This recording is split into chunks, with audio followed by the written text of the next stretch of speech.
how to go from average to fortune. There's 5 simple steps. You might like to make a note of them. Here's the first one. Get serious. That's number 1. I don't know any substitute for that. You've really got to get serious. You don't have to be grim, but you must be serious. I know a guy that's got a half a dozen jokes keeping him from becoming wealthy. He's not known as rich. He's known as a joker, which I guess is okay if that's the kind of life you want to live. But it really isn't the best way to live. To go from average to fortune, you must get serious. And you must get serious about 2 very important things. Number 1 is setting your goals and where you want to go. Designing the next 5, the next 10 years is so vitally important. What do you want to do economically? Where do you want to go? What do you want to be? What would you like to have? What would you like to share? How much would you like to earn? How far would you like to go? Those are some major questions to ask. And for that all to work out like you want it to for the next 5 or 10 years, in my personal opinion, you've got to get serious. Then you have to get serious about another important subject. And that important subject is called personal development. Personal development is striving hard to become the kind of person that you want to be. And to become the kind of person you want to be, you've got to work at it. 10 years from now, you will surely become someone. The big question is, who? What are you becoming? And if you go to work on it now, sure enough, in a very short period of time, you can take on a new direction to become the kind of person you want to be. There's a very important question to ask, and the question is, 10 years from now, you will surely arrive. And the question is, where? So to answer the question of where you want to arrive and the kind of person you want to be, you've got to get serious. So that's point number 1. To make your life worthwhile and unique, to go from average to fortune, you've got to get serious. Now, the second point is, get smart. To make your life work out worthwhile, you've got to have some ideas. You've got to have the information. So you've got to be smart. In fact, in this decade, you must be much smarter than you were in the last decade. You've got to read the books. You've got to come up with the information. When I have a chance to talk to the high school kids, that's the theme of my talk. Get smart. There's nothing worse than being stupid. And if you will read the books, learn from your experiences, do all the things that you possibly can to get the information, sure enough, you'll be wiser this year than you were last year. And I've got a few techniques that I teach in my seminar on how to get smarter, keeping a journal, going to the lectures, going to the seminars, listening to the sermons, picking up ideas from other people. You just must keep up this steady process of learning. Never cease your quest for knowledge. And that's one of the key points to go from average to fortune. Get smart. Now here's number 3. You've got to get going. All of the things that you've learned will not do you that much good if you don't put it into an action plan. You've got to get going. In my management and leadership seminar, we teach game plans, how to put all the good things that you've learned into action. Economic action, social action, personal action. How to make the changes and how to actually do the work, how to actually function. Get going, that's the key. Some people are ever learning, but they don't put it into action. They don't really take the action. It's like the man who keeps bringing materials to the building site and never builds anything. He keeps bringing in the sand and the gravel and the windows and the doors and the roofing material, and he just stacks up all these supplies, but he never builds anything. See, if you do that long enough, fairly soon they'll come and take you away. You've got to do something with what you've learned. You've got to take action. You've got to get going. So that's one of the most important things to learn, how to design your days, how to design your weeks, how to design the months, so that you take the proper action to get the proper return that you're looking for, whether it's economic or personal. Get going. It's a major key. Now here's number 4. You must get excited. And not just the false enthusiasm of just pure positive thinking. You've got to get excited over some very basic things. One is, get excited over your ability to make yourself do the necessary things. Because discipline is major step 1 toward personal progress.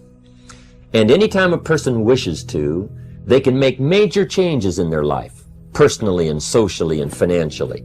It doesn't ever have to be the same after today. No telling what you could do today if you really wished to. The act of murder is a clear indication that a person in one drastic act can forever change the course of their life. It just happens to be in the negative direction.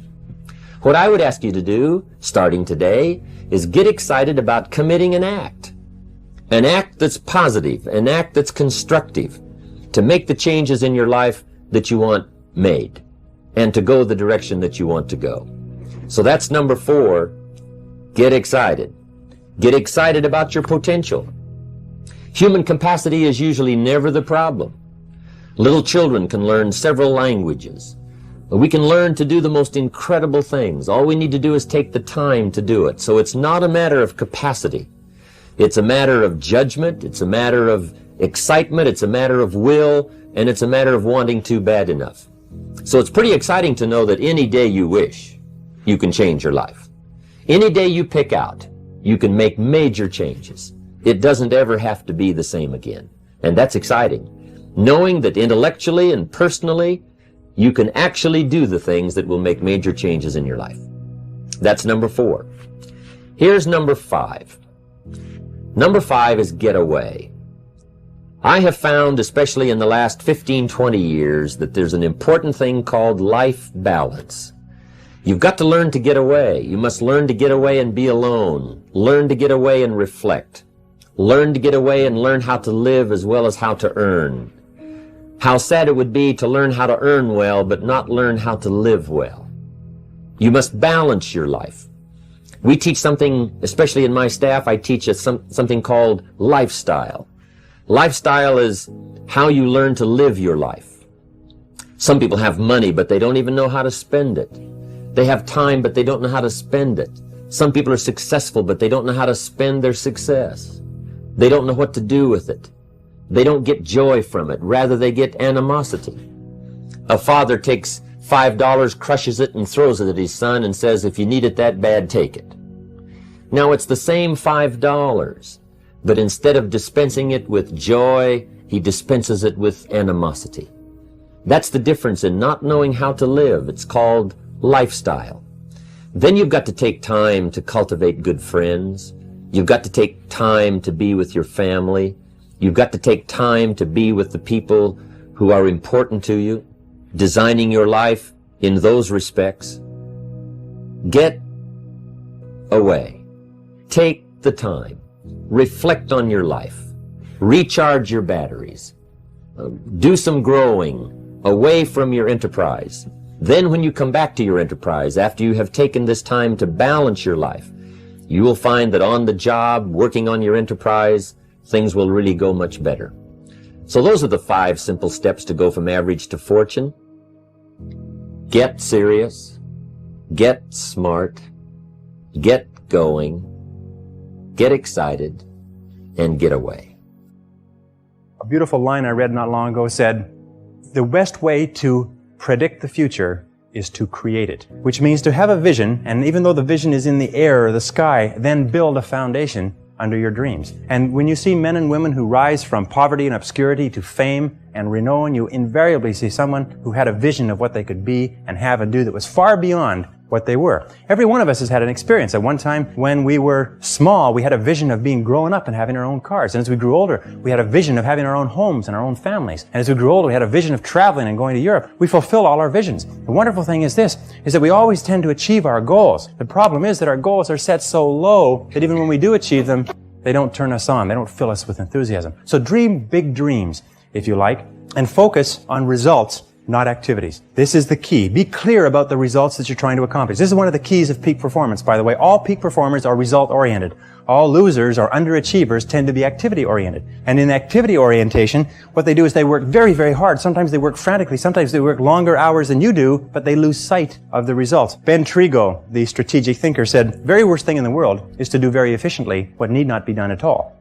And many of us work very, very hard to do very efficiently what need not be done at all. And anybody who's ever had employees will tell you that every single day you come across your employees doing something very diligently, but it's completely irrelevant to the success of the business. So focus on results. Here's a key question to ask yourself in your working life. I think it's one of the most important key questions. I'll give you two. Number one is, what results are expected of me? What results are expected of me? Not what activities, but what results or what outputs, what am I supposed to produce in my job? A second question you can ask yourself is, why am I on the payroll? Why am I on the payroll? What results are expected? The results that are expected of us in selling are sales. And the only time that we are working is when we are doing something that contributes directly to that result. Isn't that true? But of course, why do we do the other things? I've come to the conviction that the reason why we do the other things is because they are fun and easy rather than hard and necessary. I think the major reason why people fail in life, if I can pass this on, which wasn't part of this, but the major reason why people fail in life is because of the expediency factor. That we always do, and we always take the fastest and easiest route to get the things that we want. But the fastest and easiest route in life is almost always the route to failure. It's short-term gain for long-term pain. We do what is fun and easy today instead of what is hard and necessary, and then we have to do what is hard and necessary at the end of our life when it's too late. And you'll find that the willingness and the ability to discipline yourself, to be clear about what it is you want, to be clear where you're going, to be clear about the results that you're expected to accomplish, and then to only work on those results. The ability to discipline yourself to do that is absolutely critical for success. It is not possible to conceive of a person being successful who is not capable of disciplining themselves to do what is hard and what is necessary rather than what is fun and easy. And especially when it comes to managing your time, when it comes to looking at what you should do on a day-to-day basis, focus on results, not activities. Now let me give you a method which has helped me. Write out your goals. All goals have to be in writing, by the way. If you don't have your goals in writing, then they're not really goals at all. They're merely wishes. And as they say, a wish is merely a goal without any energy behind it. Have your goals in writing. Write them out very specifically and clearly, and then do this. Every single morning, rewrite your major goals in the first person singular as though they already existed. Rewrite your major goals every single morning. Now, this should take you about 2 to 4 minutes, maybe 5. You can do it all in a paragraph. For instance, if your goal is to earn $50,000 a year, every single morning write, I earn $50,000 a year. If your goal is to be excellent in real estate, say, I am an excellent salesperson in my field.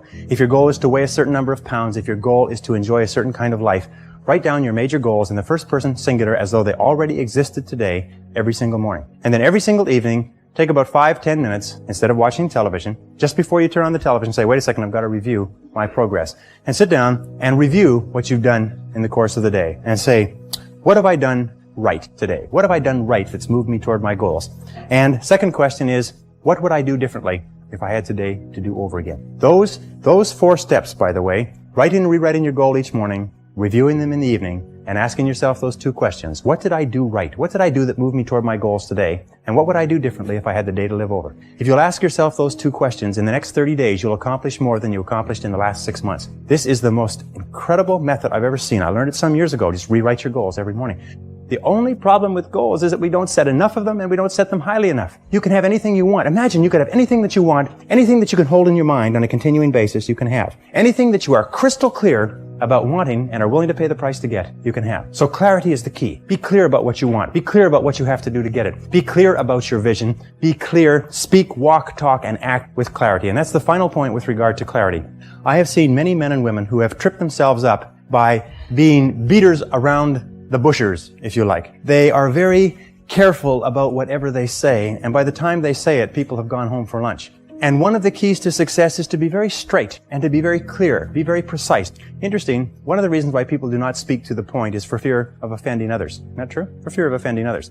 Interesting study they did last year. They asked a great number of executives, male and female. They said, if you had to tell a person something unfortunate with regard to their career that was going to affect their lives, and this is something that you've known for a long time, how would you go about breaking the news to them? And each of the person described the strategy they would take. They would set up the timing right. They would start off with a talking about subjects that they had in common. They would close the door and keep out the noise. Anyways, they went around and around, and they're all circuitous routes of how they would get to the point. And then they reversed the question. They said, how would you like to be informed of this same subject? And every single one of them said, I'd like to be informed in a straightforward way. I'd like somebody to tell me straight the news. You see, all of us want to be dealt with in a straightforward way because we know we can take whatever it is. But we think that everybody else is too fragile. So what we do is we pussyfoot and tippy-toe around and avoid giving them the news, and we finally do get the news to them. It sometimes causes more problems than is necessary. So be straightforward. Be clear in your language. Be clear in your actions. Let people know exactly where you stand, and let people know exactly what you've said. and what you mean. Very, very important. And it takes practice, by the way. Every single one of these habit patterns, every single one of these qualities has to be learned by practice. And I sat down and looked at this whole concept of excellence, and I saw something that I hadn't noticed. It's almost like something brought to the surface of your mind. I noticed that every single man or woman that I had studied who had achieved any kind of success in any field whatsoever had done it after they had made a commitment to becoming excellent in that field. And I began to look, and I began to compare, and I began to talk to people, and I speak to thousands of people virtually every month. I found that I never found a single person who was successful who was not excellent at what they did. That competence, the commitment to becoming excellent in your chosen field, is an indispensable prerequisite for success. That if you are not good at what you do, you haven't got a chance in our competitive society unless you win the lottery. That success is predictable. If you commit yourself to becoming excellent, it does a whole lot of other things within your mind, but if you commit yourself to becoming excellent, it changes everything about you. And only the top 5 or 10% are excellent. You've heard the rule, the 80-20 rule, the Pareto principle, that the top 20% of salespeople make 80% of the sales, that the bottom 80% of salespeople make 20% of the sales. Do you know what the difference, the ratio is there? The ratio is the difference between 16 to 1. That the average income of people in the top 20% is 16 times the average income of the people in the bottom 80%. Now, let me ask you a question. Does it mean the people in the top 20% are 16 times better than the people in the bottom 80%? 16 times more experience? Do they work 16 times the number of hours? Do they have 16 times the number of years of education? Are they 16 times more handsome? Are they 16 times anything?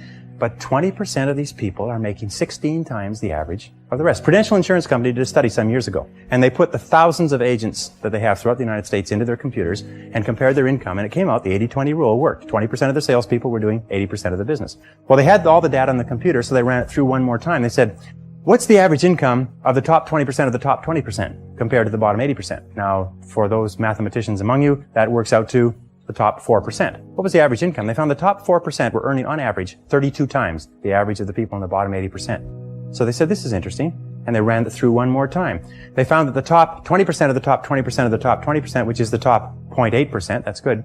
Top 0.8% were earning on average 54 times the average of the people in the bottom 80%. What they found is that in every state and in every major city where they had an office with a large number of agents working out of it, there was one agent who was selling the same product at the same price to the same people with the same competition under the same circumstances, under the same set of difficulties in the economy, who was earning 50 times the amount of the average adult. That there were 50 agents in the office and one person was earning more than all of them put together. Isn't that amazing? And one of the things they found is that the key to this was that each one of these agents had made the commitment to become excellent early in their career. They didn't say, I'm going to go into this and I'm going to earn a living. They said, I'm going to go into this and I'm going to be the best.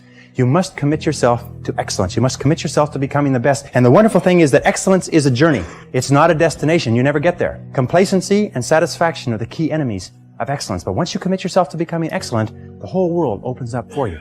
A very important point of excellence is it just means simply this. Do your best every time out and always strive to do it better. Do your best every time out and always strive to do it better. Remember, it's usually the last 5 or 10% of any job or project that makes all the difference. And what we do is we get to 90% done and then we start to drag our heels. We start to put the paperwork aside. We start to think of excuses. We start to do what is fun and easy rather than what is hard and necessary. And if you're going to do anything at all, the only time you're going to get any joy out of it is if you do it well. You see, when we do something well, it gives us a feeling of self-esteem and pride. We feel like a winner. But if we do things in an average way, it doesn't give us anything. You notice that? It doesn't give us anything. We do it in an average way, it doesn't give us anything. But if we do it in a really exceptional way, it makes us feel wonderful about ourselves. You see, you don't have to be a quantum leap different from somebody else. You just have to be a little tiny bit different in the critical areas that make a difference. And you can achieve that simply by making it a goal, setting it as a goal, and working on it. You can become anything that you want to become. The harder you work, the better you get. The harder you work, the better you get. You know, in our society today, there's a lot of controversy over why should I work so hard for my job. The fact of the matter is that less than 5% really succeed. That's less than 5% of the population really succeed at life. Of 100 people working today, only 1 will be wealthy when they retire. 4 will be financially independent. 15 will have some savings. 80% will be broke and dependent upon charities and pensions. Only 1 or 2% of people in each generation really makes it in life. And in every single study, those people who make it are those who work hard, hard, hard. And if you think that it's hard to be successful, try being a failure. Try coming to the end of the trail with no money, dependent upon pensions, and you don't know what hard is until you try living like that. But if you work hard, the average self-made millionaire in America works 12 to 13 hours a day. Works about 60 to 65 hours a week. I'll tell you this with regard to hard work, that in our society, you only work 8 hours a day for survival. Everything over 8 hours is for success. If you're only working 8 hours a day, you better have a rich uncle, or you better have somebody else who's going to take care of you, because 8 hours a day only gets you survival in our society. Because it's so competitive that somebody else is working 9, they've got an edge on you. Somebody else is working 10, they've got a bigger edge on you. Every hour over 8 that you invest is an investment in your future, is an investment in your success. And if you put in the hours over 8, whether it's studying or reading or working, if you put in the hours, it will pay off, and it will pay off in spades. It's like throwing seed in the ground. When you throw a seed in the ground, the plant that comes up is not just one seed, it's hundreds of seeds. There's a crop that you put in, but you must put the seed in the ground first. The market only pays excellent rewards for excellent performance. It pays average rewards for average performance. It pays below average rewards for below average performance. And I talk to men and women all over America who are unhappy, and they're sad, and they don't like their work. And you know why? It's because they're not good at what they're doing. Well, let me give you a couple of key points. First of all, you'll never have a feeling of self-esteem and self-worth. You'll never feel wonderful about yourself until you know that you are good at what you're doing. Number 2 is, if you do not love your work enough to want to be the best at it, get out of it the way you would get out of a burning house. Do not stay at a job that you do not love, because it is the high road to failure, dissatisfaction, frustration, and unhappiness in life. Develop a sense of urgency. A sense of urgency is a quality that is possessed by only 2% of the population. 2% of the population do things fast. 2% of the population have a bias for action. Imagine if you owned a company and you had 2 people in the company, and both of them were reasonably well talented, both of them were doing reasonably well, except one person had a sense of urgency and did things fast. And every time you give them something to do, they took it and they ran with it like a ball player catching a fumble and running for the goal line. The other person got to it after lunch, or maybe next Monday, or no rush, week's almost over, Thursday afternoon, and so on. Which one would you give additional responsibility to? Which one would you promote? Which one would you spend money training? Which one would you send to places where you needed help? It's always the person with a sense of urgency. The Gallup organization that just did a wonderful book called The Great American Success Story, they surveyed 1,500 people in Marquis Who's Who in America, 1,500 of the most respected men and women in America, and they asked them, what do you consider to be the most important single quality of success? And they agreed almost unanimously on common sense. Just common sense. Good common sense. As my friend Charlie Jarvis says, the average person has an enormous amount of common sense because they haven't used any of it yet. You can train your mind to have common sense. You can train your mind to think things through before acting. In my experience, action without thinking is the cause of every failure. Action without thinking is the cause of every failure. And common sense comes from taking the time to think things through before you act. Listen to your intuition. Your intuition is one of the best guides that you possibly have. You know from some of the other work that we've done is that each person has inside them an intuitive sense which will always give you the exact right answer for you. They've done some studies between men and women. When they test women's intuition, you've heard of women's intuition, everybody's heard of women's intuition, they find that when you give men and women tests and they're asked to answer on the basis of their intuition, men's intuition is equally as accurate as women's intuition. The only difference is that in real life, women have the intelligence to listen to their intuition, which is why they're smarter than men. And men do not listen to their intuition. Instead, they override their intuition because they're trying to get something they want the fastest and easiest way, even if their gut feeling says don't do it. Your intuition will always give you the most accurate answer for you. It's almost like an inbuilt computer that will take all of your life experience and knowledge and everything going on around you and give you exactly the right answer. So listen to your intuition. Learn from your setbacks. This is one of the characteristics of high-performing men and women, is that every single time they have a problem or a difficulty, they sit back and they dissect it and they learn everything possible from it. They try to develop general principles. From each setback, they say, what is the valuable lesson I can learn? So you take a look at everything that has happened to you, take a look at the very most difficult experience that you're in right now, and ask yourself, what is the most valuable lesson I can learn from this experience? And believe me, if you look for the lesson, in the Bible it says, seek and ye shall find. It doesn't say seek and occasionally you might find something. It says seek and ye shall find. If you look for the valuable lesson or the seed of an equal or greater advantage or benefit in every difficulty, you will find it. It's always there. And I love the line from Socrates that says, the unexamined life is not worth living, which means that the life where you do not take the time to reflect on your experiences. Aristotle said that wisdom is an equal measure of experience plus reflection.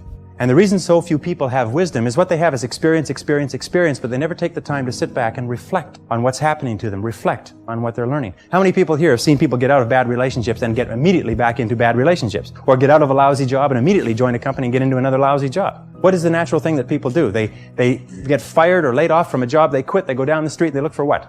Another job exactly like it. The hallmark of creativity is curiosity. The hallmark of ignorance and stupidity is the cessation or stopping from asking questions. And I've worked with some of the brightest men and women in this nation, and I find that the smartest people of all, the ones that have the greatest education and the most experience, are the ones who ask the most questions. They ask questions almost as if they were children, but they never stop asking questions. They're very open and flexible, and they have the ability, once they learn a new piece of information, to drop what they're doing if the new information contradicts it and do something else. Do you know what most people do? Most people keep on doing what they're doing until they run into a wall. As they say, the more you do of what you're doing, the more you'll get of what you've got. Someone pointed out to me not long ago, and I think it's very true, is that all changes in our life come with the input of new information. That if we do not have new information, we keep on doing the same thing forever as the result of inertia.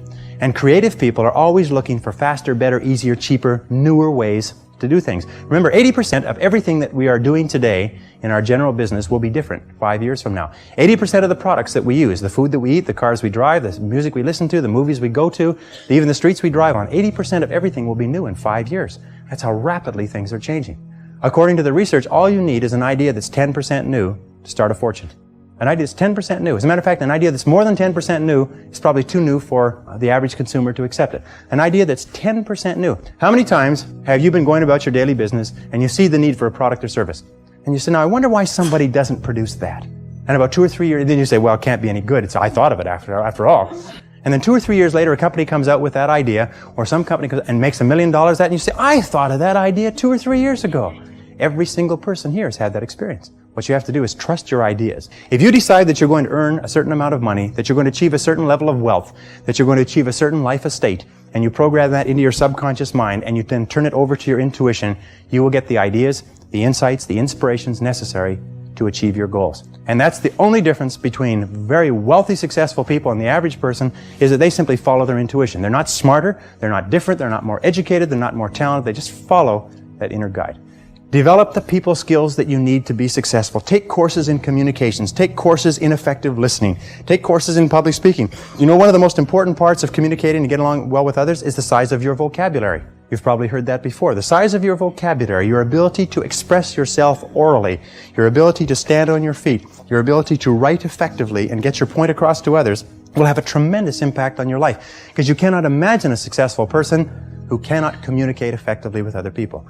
And you can develop the capacity to be an excellent communicator. If you were to learn one new word a day, if you were to make an effort by carrying a dictionary around, I have taught myself French, Spanish, German, and smatterings of about 10 other languages.